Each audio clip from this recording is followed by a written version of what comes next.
Well, praise God and welcome to Leon on Light. Today we're going to be covering the first part of Romans chapter 11. We got that for today and tomorrow. And I want you guys to know that this is what's going to be an amazing time. First, let me see if any part of those are in the JST.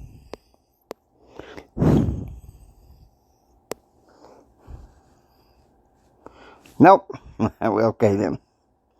Alright then. We go to Scriptures, New Testament, Romans, chapter 11.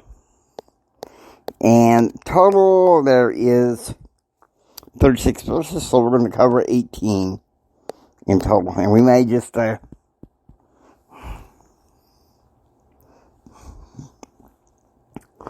do some cursory look here. I say then, okay, verse 1. I say then, hath God cast away his people?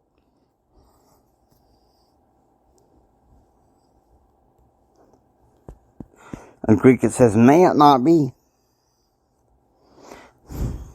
For I also am an Israelite,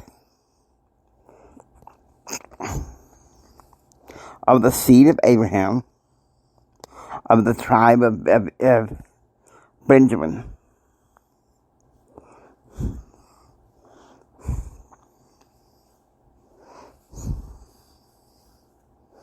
God hath not cast away his people, whom he foreknew.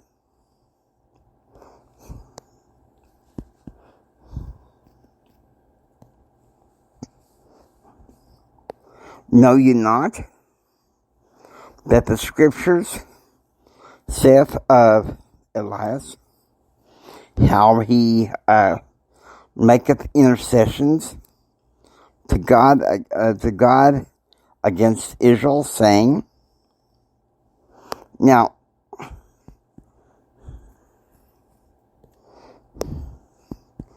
verse 3, Lord, okay, we're going to skip on to verse 4, forgive me.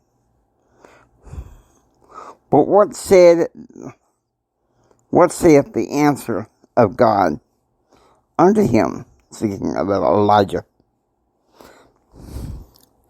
I have reserved to myself 7,000 men who have not bowed the knee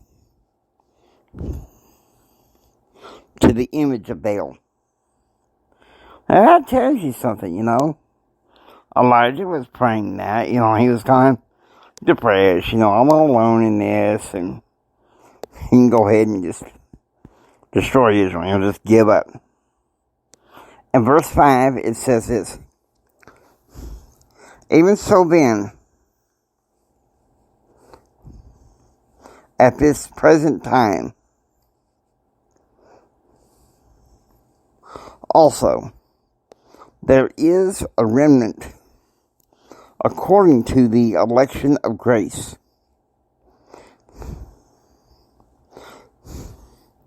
And if by grace, then it is of no more of works.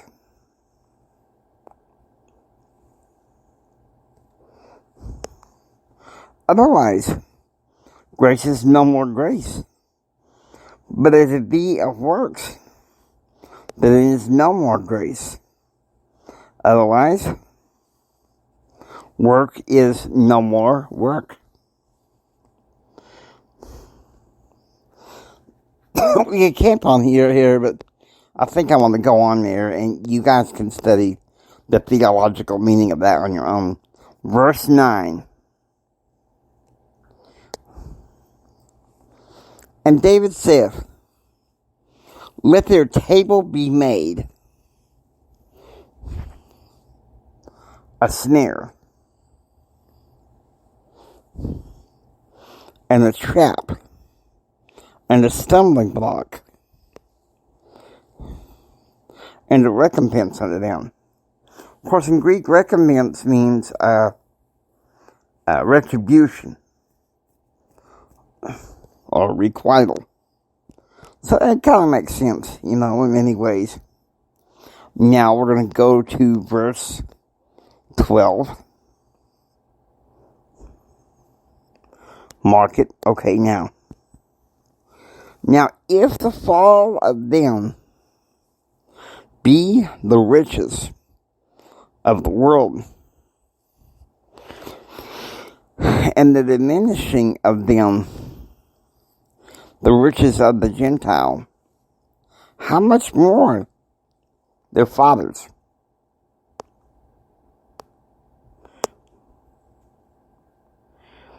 I think this chapter kind of gets rid of, it's an idea within Christianity of, replacement theology. The church replaces Israel, which we know is not true.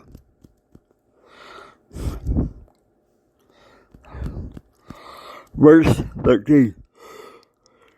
For I speak to Gentiles, inasmuch as I am the apostle of the Gentiles, I magnify mine office. Verse 14.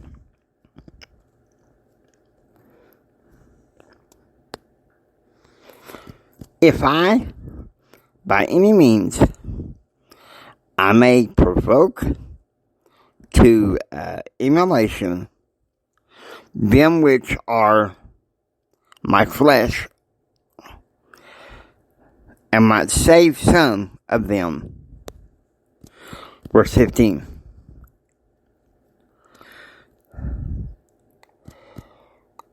For if the casting away of them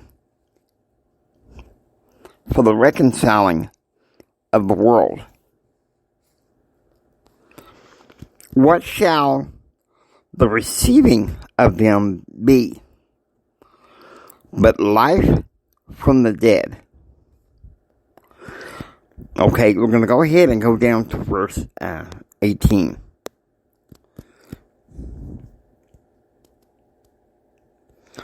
Boast not against the branches, but if thou boast, thou bearest not the root, but the root thee. I think that makes sense.